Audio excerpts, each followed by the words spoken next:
नमस्कार साथियों, एक बार पुनः आपका चैनल पर स्वागत अभिनंदन। आज के वीडियो के अंदर एक महत्वपूर्ण टॉपिक जो अक्सर अर्थशास्त्र से संबंधित विभिन्न प्रतियोगी परीक्षाओं में पूछा जाता है, ट्रेड साइकिल। ट्रेड साइकिल या बिजनेस साइकिल, व्यापार चक्र होता क्या है, किस प्रकार से इसके अंतर्गत प्रश्न पूछे जाते हैं, उन तमाम बिंदुओं पर हम चर्चा करेंगे। जैसा कि इसकी फेज़ हैं, आपने देखा है कि रिकवरी का आता है, प्रॉस्पेरिटी का आता है, रिसेशन का आता है, डिप्रेशन का आता है। इस प्रकार की ये अवस्थाएं होती हैं। आखिरकार इन अवस्थाओं के अंदर अर्थव्यवस्था में किस प्रकार से बदलाव होता है और इस व्यापार चक्र की महत्वपूर्ण विशेषताएं क्या हैं, उन पर हम चर्चा करेंगे। सबसे पहले हम महत्वपूर्ण बिंदुओं पर हम बात करें कि व्यापार चक्र है वो पूंजीवादी अर्थव्यवस्था का, एक कैपिटल इकोनॉमिस्ट है उसका अंग होता है। उसमें ही चक्रीय उतार चढ़ाव आते हैं। इसमें कभी तेज़ी आ जाती है, कभी मंदी की स्थिति आ जाती है। और व्यापार चक्र में हम देखते हैं कुल रोजगार है, आय है, उत्पादन है और आपका प्राइस लेवल यानी कीमत स्तर में एक तरंग की तरह, एक लहर की तरह उतार चढ़ाव आते रहते हैं। यानी कभी समृद्धि आती है, कभी मंदी आती है, यानी कभी प्रॉस्पेरिटी आ जाती है, कभी रिसेशन आ जाता है। कितना टाइम ड्यूरेशन होता है, क्या सभी एक ही समय सीमा के अंदर भीतर होते हैं, किस प्रकार इनकी क्या क्या विशेषताएं हैं, उन पर हम चर्चा करेंगे। प्रमुख अर्थशास्त्रियों के द्वारा दी गई परिभाषाओं पर सबसे पहले हम चर्चा करें, जिसमें हम सबसे पहले हर्बलर के द्वारा जो दी गई परिभाषा है उन्होंने कहा कि व्यापार चक्र को सामान्य अर्थ में यूँ परिभाषित किया जा सकता है कि अच्छे तथा बुरे व्यापार की यानी समृद्धि तथा मंदी की अवधियों का अदल बदल है, यानी प्रॉस्पेरिटी आ जाती है या कभी रिसेशन आ जाता है। ये एक बदलाव होता रहता है, वो ही व्यापार चक्र है।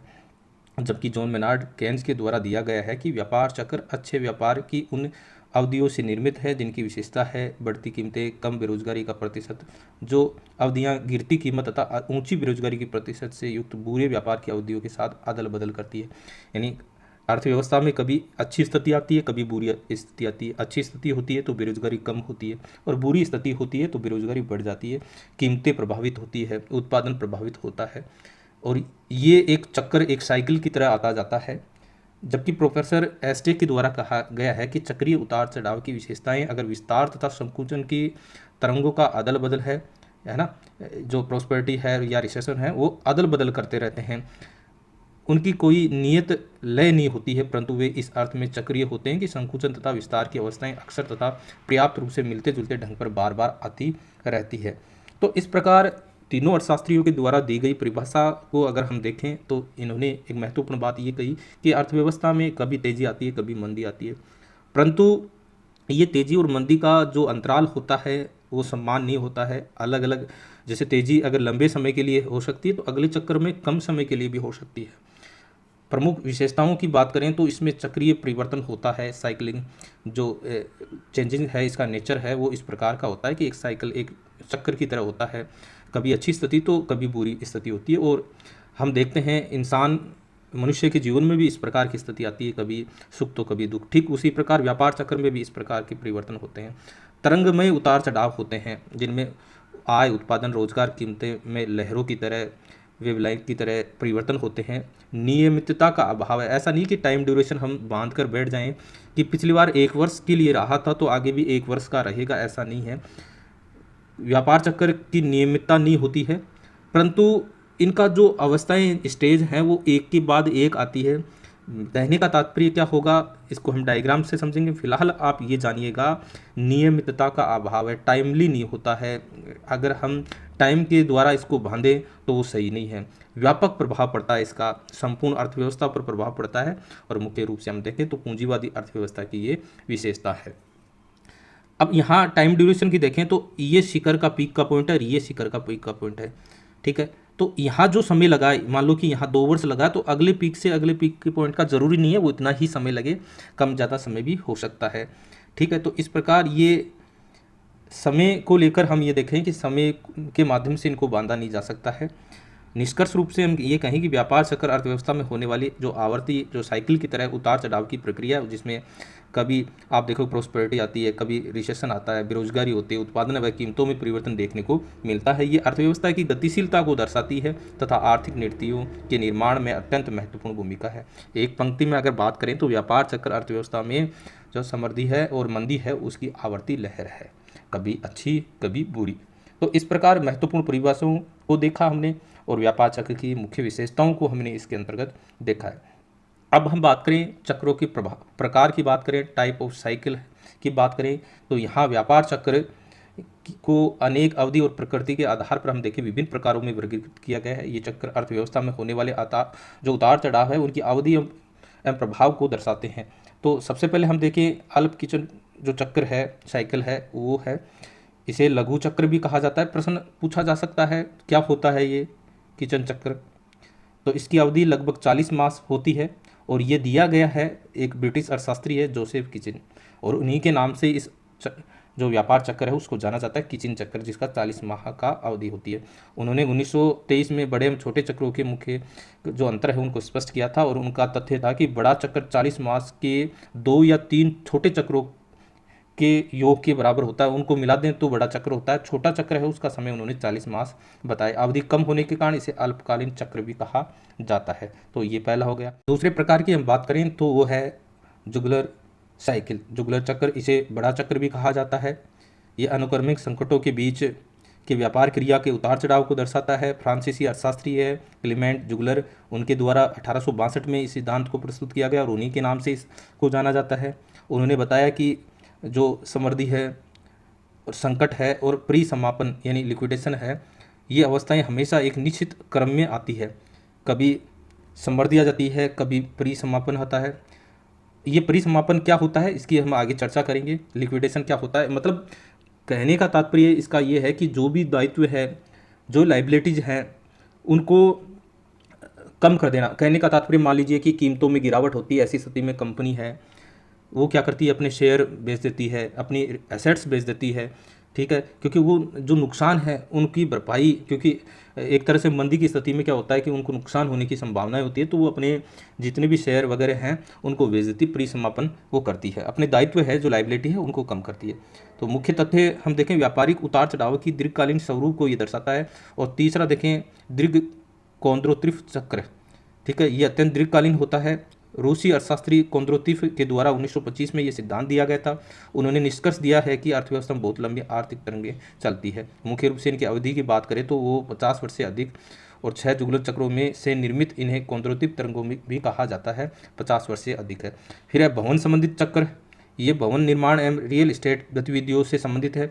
और अमेरिका के जो अर्थशास्त्री है वॉरेन और पियर्सन ने इस सिद्धांत को प्रस्तुत किया था, और उनके जो पुस्तक है world prize and the building industry 1937 में इसको प्रकाशित किया गया, और भवन से निर्माण से ये संबंधित है, और इसकी अवधि है वो लगभग 18 वर्ष मानी गई। फिर कुजनेट्स का चक्र है, प्रसिद्ध अमेरिकी अर्थशास्त्री प्रोफेसर साइमन कुजनेट्स, जिनका नाम हम सभी जानते हैं, इनके द्वारा ये चक्र दिया गया। ये इसे भी दीर्घकालीन उतार चढ़ाव को लेकर कहा गया। मुख्य तथ्य हम देखें तो दीर्घकालीन आर्थिक परिवर्तन जो 7 से 11 वर्ष के चक्रों की अपेक्षा अधिक प्रभावी होते हैं। लगभग इनकी अवधि होती है 16 से 22 वर्ष है। तो इस प्रकार ये हमने 5 प्रकार के जो साइकिल्स हैं उनके बारे में पढ़ा है। विभिन्न व्यापार चक्र अर्थव्यवस्था में होने वाले अल्पकालीन व दीर्घकालीन उतार चढ़ाव को स्पष्ट करते हैं, और इन चक्रों के माध्यम से आर्थिक गतिविधियों में निवेश, उत्पादन और विकास की प्रवृत्ति को समझना में सरल होता है। कहने का तात्पर्य ये इनसे संबंधित प्रश्न पूछा जा सकता है। जुगलर चक्र है, उसकी अवधि कितनी होती है, किसके द्वारा दिया गया है, ठीक है। किचन चक्र है, ज़्यादातर प्रश्न नहीं पूछा गया, लेकिन मात्र जानकारी के लिए मैंने यहाँ इसको शामिल किया है। अब हम व्यापार चक्र की अवस्थाओं के बारे में पढ़ें। अक्सर प्रश्न यहीं से पूछे जाते हैं। महत्वपूर्ण रूप से देखें तो 4 प्रकार की ये अवस्थाएँ होती हैं, फेज 4 होते हैं। इनका क्रम आप देखोगे, आप ये देखिएगा, अगर इसको डायग्रामेटिक देखें तो ये आपका मान लो कि समृद्धि विस्तार है, प्रोस्पेरिटी है, और एक पीक पॉइंट होने के बाद वापस ये नीचे की ओर चली जाती है, जिसको रिसेशन कहते हैं। और ये जो संतुलन है उससे नीचे आने पर आप देखोगे कि इसको आपका संकुचन या मंदी है ना, डाउन स्विंग कहते हैं, और मिनिमम पॉइंट हो जाता है। मिनिमम पॉइंट के बाद में वापस ऊपर की ओर वापस रिकवरी होने लग जाती है, ठीक है। और रिकवरी के बाद में वापस अर्थव्यवस्था ऊपर की ओर आप देखोगे, यहाँ वापस ये प्रोस्पेरिटी आ जाती है, वापस आप देखोगे रिसेशन आ जाता है। इस प्रकार से ये गति करती है।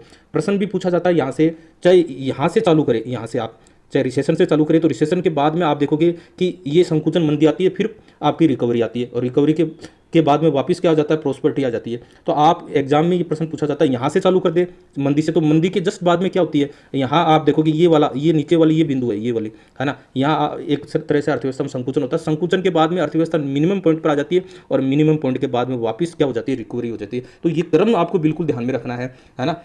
तो इस प्रकार से प्रश्न पूछा जाता है, और पूछा गया है, यूजीसी नेट में भी प्रश्न पूछा गया है। तो ये 4 प्रकार की अवस्थाएं हैं व्यापार चक्र। जैसे आप देखोगे डाउन पॉइंट आएगा तो डाउन पॉइंट से ऊपर क्या होगा, रिकवरी होगी। रिकवरी आप ये देखो, यहाँ से अगर हम चला रहे हैं इस मिनिमम पॉइंट से नीचे नीचे मंदी से, तो मंदी के जस्ट बाद में क्या हो रही है, रिकवरी होती है। रिकवरी के बाद में क्या होता है, आपका प्रॉस्पेरिटी आ जाती है, समृद्धि आ जाती है। और इसके बाद पीक पॉइंट आ जाता है। पीक पॉइंट के बाद में आप देखोगे रिसेशन आ जाता है। और रिसेशन के बाद में वापस आप देखो आपका सुस्ती आ जाती है, सॉरी संकुचन आ जाता है, मंदी आ जाती है। और मंदी के बाद में वापस मिनिमम पॉइंट आ जाता है। तो आप ये क्रम जरूर ध्यान में रखना। एग्जाम में अगर सुस्ती से चालू कर रहा है, रिसेशन से चालू कर रहा है, तो रिसेशन के जस्ट बाद में क्या आएगा, आपका डिप्रेशन आएगा। उसके बाद में रिकवरी आएगी और रिकवरी के बाद में प्रॉस्पेरिटी आएगी। और इनकी महत्वपूर्ण विशेषताएं जिनकी हमने चर्चा की कि एक साइकिल चक्र के आधार पर होता है, निश्चित समय का अभाव होता है, एक रूपता नहीं होती कि आप ये देखो कि प्रॉस्पेरिटी अगर 3 महीने चली तो इसका मतलब ये नहीं कि रिसेशन भी 3 माह चलेगा। इनका समय अंतराल अलग होता है, एक रूपता जो हर व्यापार चक्र में सामने यही अवस्था देखने को मिलती है। पीगू का कथन है कि अर्थशास्त्री पीगू के अनुसार क्या है कि व्यापार चक्र भले ही जुड़वा न हो, परंतु वे एक ही परिवार के सदस्य हैं और प्रत्येक चक्र अलग होते हुए भी उनकी एक सामान्य विशेषताएं होती है। और इनमें ये चारों जो अवस्थाएं हैं, चारों जो फेज है, उनमें जो उत्पादन, रोजगार, निवेश है, उनमें प्रभाव पड़ता है। और किस प्रकार से प्रभाव पड़ता है उसकी हम एक एक करके चर्चा करते हैं। सबसे पहले हम देखें आपका रिकवरी की, पुनरुत्थान की देखें। और पुनरुत्थान कब आता है, मंदी के जस्ट बाद में अगर अर्थव्यवस्था ऊपर की ओर मूवमेंट करती है, उसको देखते हैं, उसको हम कहते हैं रिकवरी, पुनरुत्थान। और पुनरुत्थान व्यापार चक्र की वह अवस्था होती है जहाँ अर्थव्यवस्था मंदी और अवसाद, डिप्रेशन से निकलकर पुनः विकास की ओर आगे बढ़ती है, अथवा व्यापार चक्र के निचले जो मोड़ बिंदु है उससे वापस शुरू हो जाती है, उसको ये कहेंगे। और अगर इसको पुनरुत्थान की शुरुआत होती है, रिकवरी होती है, जब अर्थव्यवस्था कुछ समय तक मंदी का सामना कर चुकी होती है, बिल्कुल नीचे की स्थिति में आ जाती है, ऐसी स्थिति में तब कुछ ऐसी शक्तियां कार्य करने लगती हैं कि आर्थिक गतिविधियां पुनः सक्रिय हो जाती है। वो आरंभिक शक्तियां कहते हैं या उनको स्टार्टर्स कहते हैं। वो 2 प्रकार की होती है, या तो एक्सोजोनिक हो सकती है या एंडोजोनिक होती है, या तो बाह्य जात शक्तियां होती है या अंतर्जात शक्ति होती है। और इस प्रक्रिया में होता क्या है कि वस्तुओं की मांग में वृद्धि हो जाती है, यानी जो अर्ध टिकाऊ वस्तुएं हैं, सेमी ड्यूरेबल जो गुड्स हैं, समय के साथ साथ घिस जाते हैं, इसलिए उन्हें पुनः खरीदना आवश्यक हो जाता है। और जब इनको खरीदा जाता है अर्ध टिकाऊ वस्तुओं को, तो इससे बाजार में मांग बढ़ने लग जाती है और इससे निवेश एवं रोजगार में भी वृद्धि होती है। बढ़ती हुई मांग को पूरा करने के लिए उद्योगों को उत्पादन बढ़ाना पड़ता है। इससे क्या होगा, निवेश बढ़ेगा, रोजगार बढ़ेगा और उत्पादन में वृद्धि होगी। और उद्योगों में पुनर्जीवन, यानी उपभोक्ता वस्तु उद्योगों के साथ साथ जो कैपिटल वस्तु उद्योग होते हैं उनकी गतिविधियाँ भी तेज हो जाती है। इससे संपूर्ण अर्थव्यवस्था पुनरुत्थान आरंभ हो जाता है। और आप देखोगे संचयी प्रक्रिया होती है। एक बार पुनरुत्थान शुरू हो जाता है तो ये प्रक्रिया श्रम को लगातार मजबूत करती हुई एक सर्किल की तरह आय बढ़ती है, उत्पादन बढ़ता है, रोजगार बढ़ता है, व्यापारिक गतिविधियाँ बढ़ती है, फिर आय बढ़ती है और उत्पादन बढ़ता है। तो इस प्रकार ये सक्रिय हो जाती है। विशेषताएं क्या होती है कि इसकी अतिरिक्त क्षमता का उपयोग किया जाता है। प्रारंभिक अवस्था में हम देखें उद्योगों में जो अप्रयुक्त क्षमता है उनका प्रयोग किया जाता है, इसलिए बिना अधिक लागत बढ़ाए उत्पादन बढ़ाया जा सकता है। और आप देखो कि लागतों और कीमतों में वृद्धि होने लग जाती है, उत्पादन कम लोचदार हो जाता है और वितरण कठिन होने लग जाता है और लागतें क्या होने लग जाती है, बढ़ने लग जाती है। फलस्वरूप कीमतों में वृद्धि होती है और कीमतों में वृद्धि होती है तो उत्पादन व में वृद्धि होती है और रोजगार में वृद्धि होती है। लाभ व व्यापारिक आशावाद, इनमें भी लाभ बढ़ने लग जाते हैं। व्यापारिक जो प्रत्याशाएं हैं, एक्सपेक्टेशन है, वो बढ़ने लग जाती है। निवेशकों का विश्वास बढ़ने लग जाता है और बैंक शाख का भी विस्तार होता है। बैंक जो क्रेडिट है उसमें भी वृद्धि देखने को मिलती है। तो इस प्रकार आत्मसमर्थन प्रक्रिया आप देखोगे कि निवेश, रोजगार, उत्पादन, आय, मांग, तो इस प्रकार एक सर्किल का निर्माण होने लग जाता है और सरकार जो आपकी अर्थव्यवस्था है वो रिकवरी करने लग जाती है। तो इस प्रकार आप देखो कि पुनरुत्थान व्यापार चक्र की वह अवस्था है जिसमें मंदी के बाद अर्थव्यवस्था पुनः सक्रिय होती है तथा निवेश, रोजगार, उत्पादन व आय क्रमिक वृद्धि होने लग जाती है और ये अवस्था अंततः समृद्धि की ओर बढ़ने लग जाती है। और इसके बाद आप देखोगे जैसे ही आप रिकवरी होने लग जाएगी, दूसरी फेज में अर्थव्यवस्था चली जाती है। और दूसरा फेज कौन सा आ जाता है, आप देखोगे रिकवरी के जस्ट बाद में फेज कौन सा आता है, फेज का नंबर यही रहेगा, आप देखिएगा, है ना। तो प्रॉस्पेरिटी आ जाती है और इसमें क्या होती है, समृद्धि व्यापार चक्र की वह अवस्था होती है जिसमें डिमांड है, प्रोडक्शन है, एम्प्लॉयमेंट तथा इनकम है, वो अपने उच्च स्तर पर पहुंच जाती है और इसे व्यापार चक्र की उत्कर्ष अवस्था, ये प्रश्न भी पूछा जा सकता है, कौन सी अवस्था उत्कर्ष होती है, तो आपको प्रॉस्पेरिटी यानी समृद्धि वाली व्यवस्था, जिसको बूम फेज भी कहा जाता है। और ऐसी स्थिति में इसकी विशेषता क्या होती है, उत्पादन व रोजगार में वृद्धि होती है, कीमतों में और लाभ में वृद्धि होने लग जाती है, शेयर बाजार में भी तेजी आने लग जाती है, इन्वेस्टमेंट बढ़ने लग जाता है और बैंक का विस्तार होने लग जाता है और इन्वेंट्रीज में वृद्धि होने लग जाती है। तो इस प्रकार आप देखो कि ये समृद्धि की एक महत्वपूर्ण विशेषता हो जाती है और शिखर की इसको अवस्था या बूम भी इसको कहा जाता है। लेकिन इसकी कुछ सीमाएं हैं, उन पर हम चर्चा करें कि जब इस प्रकार की स्थिति हो जाती है लेकिन कुछ लिमिटेशन हो जाती है, श्रम व कच्चे माल का, लेबर है और जो आपका रॉ मटेरियल है उसकी लिमिटेशन आ जाती है, वो इतनी नहीं होते हैं। और जब इनकी पर्याप्तता नहीं होती है तो इनकी कीमतें बढ़ती है और जिसके कारण कॉस्ट बढ़ने लग जाती है, पूंजी की दुर्लभता भी हो जाती है, कैपिटल भी उतना नहीं मिल पाता है, पूंजी की कमी होने लग जाती है और उपभोग में भी कमी आने लग जाती है। तो ये इसकी लिमिटेशन हो जाती है और इन लिमिटेशन के कारण ही अर्थव्यवस्था क्या है, निराशावाद की शुरुआत होने लग जाती है। यानी समृद्धि में, प्रोस्पेरिटी में ही निराशा आने लग जाता है, जिसके कारण अगला फेज आरंभ हो जाता है, जिसको हम कौन सा फेज कहेंगे, रिसेशन वाला फेज कहेंगे। और सुस्ती व्यापार चक्र की वह अवस्था है जब अर्थव्यवस्था प्रोस्पेरिटी या शिखर से नीचे की ओर बढ़ने लगती है। ये वो मोड़ या टर्निंग पॉइंट ऊपर वाला होता है जो आप देखो कि संकुचनकारी शक्तियां हैं या विस्तारकारी शक्तियों का प्रभाव होने लग जाता है। तो सुस्ती के बाह्य जो आप देखो कि प्रभाव जो चिन्ह देखेंगे, स्टॉक बाजार में परिसमापन होने लग जाता है, यानी निवेशक है, परिसमापन का लिक्विडेशन का मतलब क्या है कि वो प्रतिभूतियां और शेयर है वो अपने बेचने लग जाते हैं, उनको डर रहता है इसलिए वो अपने उनको बेचने लग जाते हैं, है ना। शेयर बाजार में ये गिरता है तो प्रतिभूतियों का मूल्य कम होता है, इसलिए वो बेच यानी अपनी लाइबिलिटीज है ना वो कम करने लग जाते हैं, वो परिसमापन होता है, लिक्विडेशन होता है। बैंकिंग प्रणाली में भी तनाव होने लग जाता है, कीमतों में गिरावट होने लग जाता है और आर्थिक गतिविधियों पर हम प्रभाव देखेंगे, कुछ फर्मों का बंद होने लग जाता है, उत्पादन में कमी होने लग जाती है। तो इस प्रकार ये सुस्ती जो रिसेशन है वो अर्थव्यवस्था को धीरे धीरे नीचे की ओर ले जाती है। परिणाम इसका ये होगा कि लोग तेजी से बैंकों से पैसा निकालने लग जाएंगे, वित्तीय संस्थाओं पर दबाव बढ़ने लग जाएगा और संपूर्ण आर्थिक ढांचा कमजोर। ऐतिहासिक उदाहरण भी इसमें दे रखा है, आप देखो कि यहाँ कि संयुक्त राज्य अमेरिका में आप देखो कि 1873, 1893, 1907 में इस प्रकार की स्थिति उत्पन्न हुई थी। तो ये वहाँ स्थिति आप देखोगे। सुस्ती की प्रमुख विशेषता है लाभ में कमी होती है, निवेश में गिरावट होने लग जाती है, उत्पादन में एवं रोजगार में कमी होने लग जाती है, शेयर बाजार में गिरावट देखने मिलती है, बैंकिंग तनाव एवं ऋण संकट उत्पन्न होने लग जाता है, निराशावाद का वातावरण होने। आप देखो MW ली का कथन है कि जब एक बार सुस्ती शुरू हो जाती है तो वो जंगल की आग की तरफ फैलने लगती है, अर्थात मंदी की प्रक्रिया स्वयं को लगातार बढ़ाती जाती है और पूरी अर्थव्यवस्था को प्रभावित करती है। तो ये है रिसेशन। और रिसेशन के बाद में आप देखो कि मंदी की स्थिति हो जाती है, डिप्रेशन की स्थिति आ जाती है और अर्थव्यवस्था नीचे के बिंदु पर जब आर्थिक क्रियाओं में व्यापक कमी होती है तब सुस्ती मंदी में विलीन हो जाती है और ये व्यापार चक्र की सबसे निचली अवस्था है। और जब आर्थिक गतिविधियों में न्यूनतम स्तर पर पहुंच जाती है, इसमें उत्पादन में गिरावट होती है, बेरोजगारी होने लग जाती है, आय में कमी, मांग में कमी, कीमतों में गिरावट, लाभ, मजदूरी, ब्याज में कमी, यानी एक प्रकार से आप देखोगे कि अर्थव्यवस्था बिल्कुल मंदी की ओर अग्रसर हो जाती है। बैंक प्रणाली और साख पर भी इसका प्रभाव पड़ता है। प्रोफेसर एस्टे के अनुसार है कि सक्रिय क्रय शक्ति यहाँ गिरने लग जाती है, परचेजिंग पावर घटने लग जाती है मुद्रा की, है ना। कीमतों में कम होने की आधारभूत पृष्ठभूमि है जो उत्पादन के सामान्य व्यापक ह्रास के बावजूद मंदी के लक्षण को दर्शाती है ना। तो बेरोजगारी बढ़ना, कीमतों में गिरावट होना, लाभ में गिरावट होना, इस प्रकार की स्थिति इसमें आप देखोगे कि इसमें होने लग जाती है। तो ये एक प्रकार की आप देखोगे कि बड़ी भयंकर स्थिति हो जाती है। इसमें मंदी की अवधि दो प्रकार से हो सकती है, कुछ समय के लिए भी हो सकती है, बड़े समय के लिए भी हो सकती है। और मंदी से फिर आप देखो कि कौन सी फेज आ जाएगा मंदी के बाद में, पुनः पुनरुत्थान की ओर आगे बढ़ने, परंतु कभी न कभी वापस ये शक्तियाँ जो ऊपर की ओर लाने वाली है वो गति आ जाती है और इस अवस्था के कारण वापस ये रिकवरी की अवस्था में प्रवेश करने लग जाती है। तो सारांश रूप में हम देखें, मंदी व्यापार चक्र की वह अवस्था है जिसमें आर्थिक गतिविधियाँ न्यूनतम स्तर तक गिर जाती है और उत्पादन, रोजगार, आय, मांग, कीमतें और निवेश में भारी कमी आती है तथा अर्थव्यवस्था की गर्त में पहुँच जाती है। तो इस प्रकार हमने जो व्यापार चक्र की ये 4 महत्वपूर्ण अवस्थाएं हैं, फेज है, उनके बारे में चर्चा की है। नेक्स्ट वीडियो में हम ट्रेड साइकिल से संबंधित सैमुअल्सन है, हिक्स है, किन्स है, इनके जो व्यापार चक्र के मॉडल है उनके बारे में पढ़ेंगे, विस्तृत रूप से पढ़ेंगे। यूजीसी नेट में किस प्रकार से प्रश्न पूछे जाते हैं उन पर के आधार पर चर्चा करेंगे, है ना। विभिन्न प्रतियोगिता परीक्षाओं में किस प्रकार से पूछे जाते हैं उन पर चर्चा करेंगे, बड़ा महत्वपूर्ण होगा। आज के लिए बस इतना ही। आज हमने ये चारों फेज हैं, इनसे इनके नाम से संबंधित प्रश्न पूछे जाते हैं और इनके नाम से ही पता चलता है किस प्रकार से इनका प्रभाव पड़ता है। आज के लिए बस इतना ही। आपको किस प्रकार से वीडियो लगा है लाइक कीजिएगा, सब्सक्राइब कीजिएगा, शेयर कीजिएगा। आज के लिए बस इतना ही। धन्यवाद।